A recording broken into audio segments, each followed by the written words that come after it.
Hello, hello. Welcome back to Mind Your Hormones. I'm pumped to talk to you today. I am currently, I guess if you're watching some video, I'm on my new yoga ball that I just got because if you have been here for a while, you know I'm currently pregnant. At the time of this recording, I'm 30 weeks pregnant. By the time you're listening to it, I'll probably be like 31 weeks pregnant.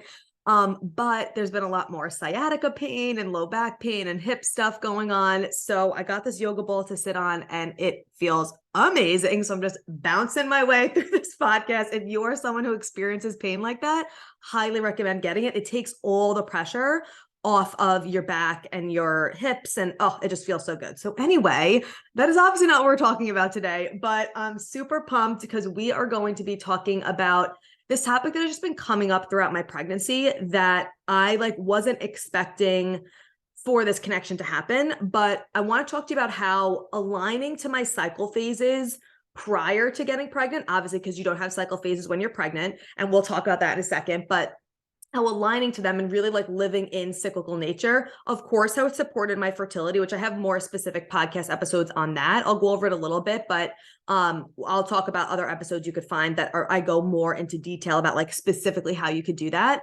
But not only how it supported my fertility, but how it has really impacted and supported my pregnancy experience.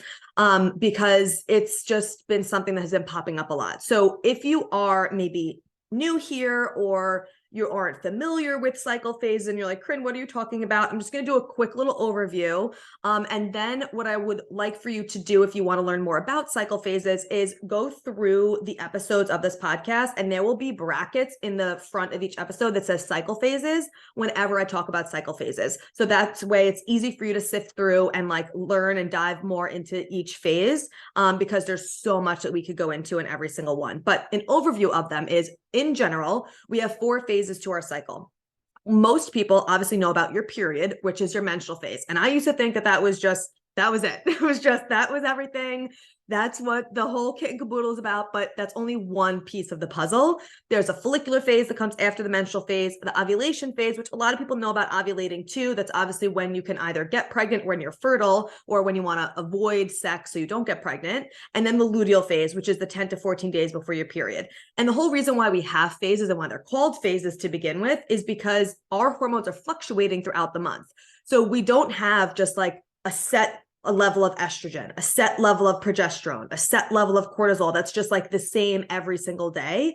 It fluctuates throughout the month, which is why it's called a cycle, because it fluctuates in a predictable pattern from phase to phase to phase. So because of that, we are not going to feel the same every day. Our body's going to need different things every day, or every week, I should say, because of where our hormone levels are at. Whereas for men, for example, they have a circadian rhythm, which we also have as well, which means that your cortisol and your melatonin levels will change from morning to night. So that's really they have a 24-hour clock of where their hormones will fluctuate the same every single day from morning to night. We have that as well, but we also have a cyclical menstrual cycle where hormones are changing throughout the cycle. It's not a 28-day clock. I don't want to say that because not everyone has a 28-day cycle. However long your cycle is, that's when your hormones are fluctuating throughout that time frame.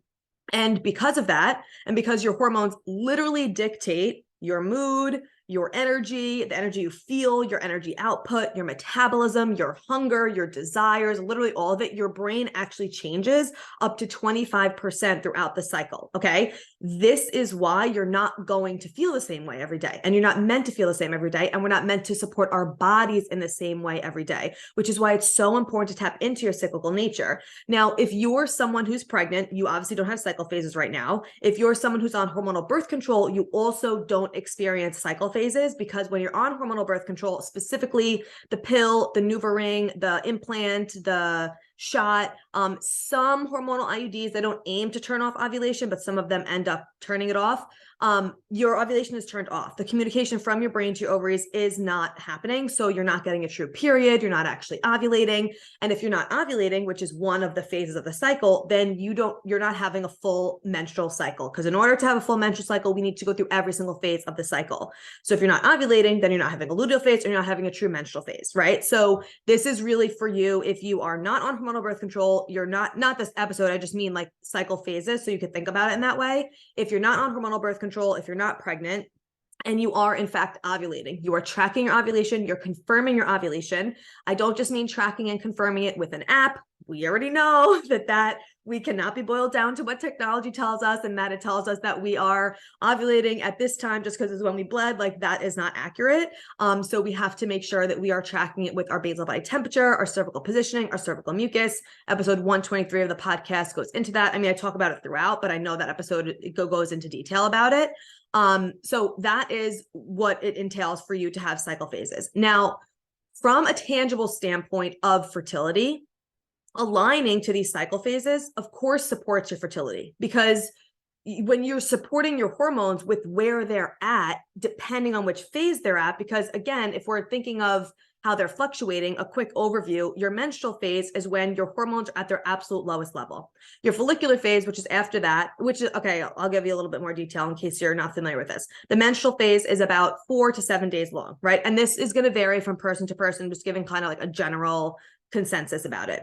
Your follicular phase is the most variable time of the cycle because the length of your follicular phase depends on when you actually ovulate. Everybody ovulates at a different time. You don't always ovulate on the same day. Sometimes you could ovulate earlier or later because your ovulation depends on your internal and external environment. So if you're traveling, if you're stressed out, if you're sick, or if just something is going on that's different than usual, your bodies will shift the ovulation accordingly, because your body's not going to ovulate until it feels like it's safe and supportive to get pregnant. Even if you don't want to get pregnant, your hypothalamus, your body doesn't know the difference, okay? So your follicular phase is the one that's after your menstrual phase, and that's when your hormones are slowly starting to increase. Your estrogen and your testosterone specifically are starting to increase.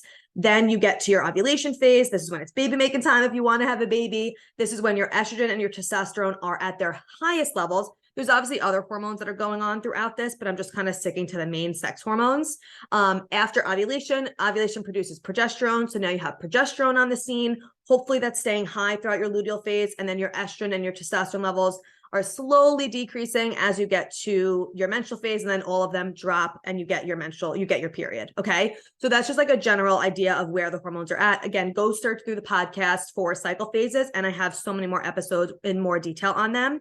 But because of this, when you align to each cycle phase, you're supporting your fertility and you're just supporting not only your fertility, you're supporting your energy, your metabolism, your moods, you're reducing PMS, you're supporting your menstrual cycle, like you're supporting all of it because you are supporting your hormones with where they're currently at, rather than pretending like they don't fluctuate, or just not knowing that they fluctuate because we never learned this, and doing the same thing every day. Your body does not thrive when you do the same things every day, not only from like an exercise standpoint, but also from a food standpoint, from an energy standpoint, from a desires and like tasks standpoint, because your hormones dictate all of the mood, energy, metabolism, hunger, desires, all of it. So what that looked like for me was like slowing down workouts in the luteal phase, eating denser foods in the luteal phase, like more root vegetables and chickpeas, and like having an extra snack because your metabolism is naturally quicker, so you require more calories. Resting during my period, eating warming foods during my period. I'm someone who gave up caffeine a really long time ago, but if you are someone that has caffeine, really making sure that you are completely cutting it out or greatly reducing it at the very least during your luteal phase, like allowing myself to do what felt really good from a desire standpoint, meaning like being more outward and creative in my follicular and ovulatory phase, and then being more inward and detail oriented in my luteal menstrual phase. Like, these are just some of the examples. Again, go to the other episodes with more details on that. But these are just some of the things that I would do from a nutrition standpoint, a workout standpoint, to really support where my hormones were at, that translated into heightening my fertility, supporting my menstrual cycle, because it allowed my natural hormones to do what they needed to do when they needed to do it. You give them the space and the nutrients that they need to be optimized. So if you are allowing yourself to, okay, this is when in my follicular and ovulatory phase, my hormones are raising. So I have the capacity and the energetic support from my hormones to do a more intense exercise. Okay, but in my luteal phase, the 10 to 14 days before my period, my estrogen and my testosterone are decreasing, and now I have progesterone on the scene. My blood sugar is more dysregulated. My cortisol levels are naturally higher. So it's going to benefit me to do more strength training and slower workouts. So that's what I'm going to do. Instead of pretending like it doesn't matter and that like we could just do whatever, whenever. I mean, you could just do whatever, whenever, but it's not going to result in you feeling your best. And it's not going to result in you having as strong of a hormone support that you actually can. Because when you do align to these phases,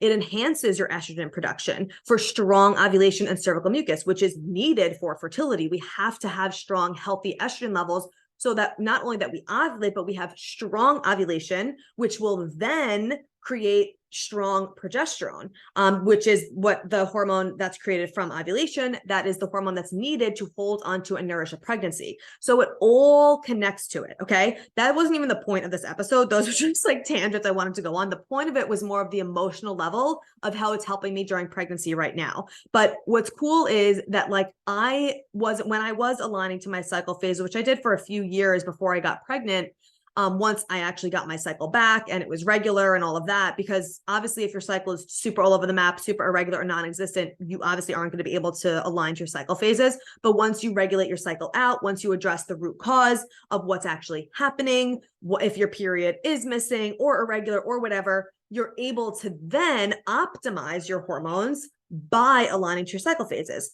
And what I didn't realize at the time was that not only was that helping me in the present moment of just feeling my best from an energy standpoint, from a mood standpoint, it was also helping me have a way better period, but it was also enhancing my fertility. And what I really didn't realize at the time was how it was going to emotionally help me in pregnancy, which is what I'm going to get into right now.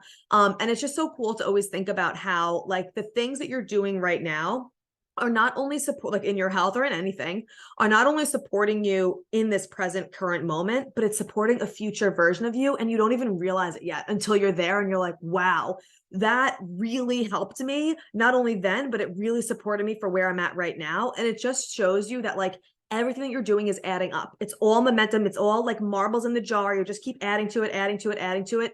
And it's all working out in bigger ways than you could ever even imagine. So from an emotional standpoint, when you do align, because that's like really the whole point of this episode. The other part was just kind of like a tangent that I wanted to go down. But on a more emotional level, when you are aligning to your cycle phases and you're paying attention to your cyclical nature, how your hormones are shifting, you are changing things that you're doing accordingly, you really begin to learn how to listen to your body, because we were never taught how to listen to our bodies. We were just taught like, this is what you have to eat. This is your workout program. Doesn't matter what time of the day it is or what week it is or what day of your cycle it is. Like eat this at this time, do this workout at this time. Like this is what you have to follow. So we were never really learned how to listen to our body's cues. So a lot of times we become so detached from our bodies. And when you align to your cycle phases and you really tune in and listen, and on a like conscious level, okay, this is where my hormones are at. So you could connect that to how you're feeling and it makes sense, really validates it. You learn how to trust yourself, trust your body, and trust the fluctuations that are happening. You learn how to like lean into the differences that you feel throughout the weeks, throughout the month, without judgment or without thinking that it should be different or like, I shouldn't be so tired. I should be able to complete this workout. What's wrong with me? I just did it last week. This is part of the program. I'm so lazy. There's something wrong with me. I'm not able to do this workout. Or why am I so hungry? I had this salad last week and I was fine. And this week I'm starving after eating it. Like, instead of going down that rabbit hole, you understand, oh, of course I have less energy this week because I'm approaching my period. Oh, obviously I'm hungrier because I have progesterone present, which raises my metabolic rate, which means I'm going to naturally burn more calories. I naturally need more food. Like you get to lean into these differences that you feel without judgment. And you consciously know that things are going to shift from week to week. So you are setting yourself up for success, knowing like, oh, okay, I know this is going to be different. I know this is going to change. I know I'm not going to feel the same every single day. And you lean into it and you begin to love each part of it. Like I loved going through the cycle phases. Like that was one thing that I was like, I'm going to miss this when I'm pregnant, but we'll get to that because there's always things shifting when you're pregnant as well. But you begin to like love certain parts of each phase as you get used to it. And it's just so cool when you respect your body in that way by honoring your cyclical nature instead of fighting against it and pretending like the way that you're feeling isn't okay. And obviously there are things that you could possibly be experiencing right now that isn't just because your hormones are fluctuating. It could be because your hormones are out of balance, right? When I'm talking about you feeling different, it shouldn't be like this crazy major swing of like insane mood swings. And then you're like so exhausted. Like it shouldn't be things like that. If you want to know more about like specific symptoms and signs of hormonal imbalances, I have a free training. It's called Signs and Symptoms of Hormonal Imbalances, Root Causes and Steps to Begin Healing. So check that out. It's totally free training. It's in the show notes, so you could go check that out. But like that, I want you to really be able to know the difference between, okay, are my hormones out of balance from what I'm experiencing? Or is this just my body shifting from phase to phase and it's a normal part of having a cycle? So you really get to learn about that. You really get to tap into your feminine energy when you're aligning to your cycle phases.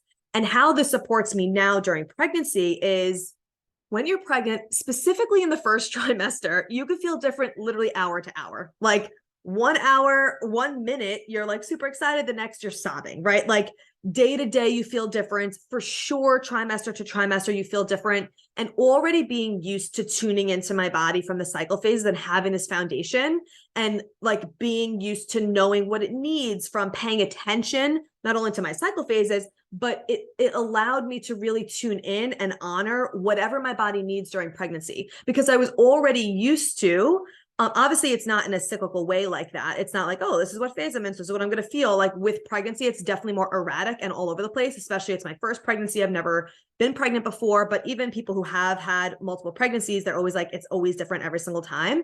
So it's not so much that it's in this like predictable pattern like cycle phases are, but because I was used to listening to my body, it allowed me to really not get so like upset and freaked out when I would feel different from day to day. It's just like, okay, I'm able to tune in. I'm listening to what my body needs. I'm paying attention and honoring whatever my body needs during pregnancy, whenever that pops up, because it's always changing. Like if you are someone who's pregnant, you know that it's literally always changing from day to day, and for sure from trimester to trimester. Like from first, I'm gonna probably do a whole nother podcast episode on this, but from first trimester to second trimester, there's like a switch that goes off. All of a sudden you have your energy back and you're like, oh my God, this is amazing. And then from second trimester to third trimester, it's like another switch goes off and you're like, whoa, I'm really pregnant. I feel things physically. I'm starving all of a sudden all the time. Like things are always changing. Some days you're going to be hungrier than others. Some days you're going to be more tired than others. Some days you're going to be more emotional than others. You might be on like such a high, and the next day you're on such a low. Like you might feel more energetic and excited sometimes. You might just not want a certain food one day, and then the next day, like, oh, actually I want that. And then you want something different. Like feeling really excited and energized to do a workout, and then the next day, like not having energy to do it.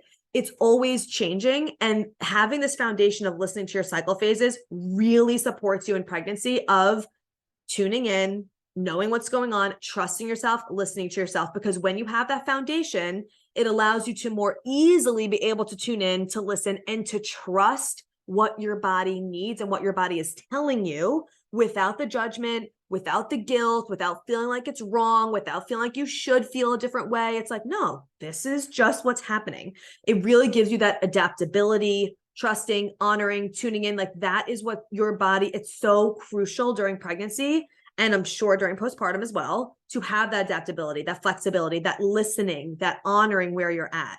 So I just wanted to make that connection for you, whether you are pregnant, whether you're trying to get pregnant, like if you're not pregnant right now, and maybe that's something that you want to do one day, or even if you don't want to one day, really start tuning into your cycle phases. Go back, look into the podcast, search cycle phases on the Mind Your Hormones podcast, and you'll see all the ones that come up with the bracket that starts with cycle phases. You can learn more about each one. Of course, you could look, there's books like In the Flow by Lisa Vitti and Woman Code by Lisa Vitti. I also do have a program on this that I'll put in the show notes as well. But if you are pregnant, remind yourself that your body knows best, that you have such a heightened sense of intuition all the time, but especially when you're pregnant. So trust that, even if it's different than what you think than what you think it quote unquote should be, or than what your friends are experiencing, your sister experienced when she was pregnant. Like maybe if it's different than the day before, it's for a reason. So really allowing yourself to trust what's coming up,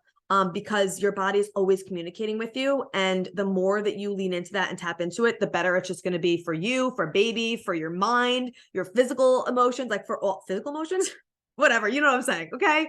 That is that for today. Let me know if this made sense, if it aligned with you and you enjoyed it. I'm so grateful for you. Thank you for always sharing the podcast, for subscribing to it, for leaving a review, for sharing with your friends, like for DMing me at Corinne Angelica on Instagram. I love hearing what's going on in your world. I am so, so grateful for you. Thank you for being on this journey with me, and I will talk to you soon.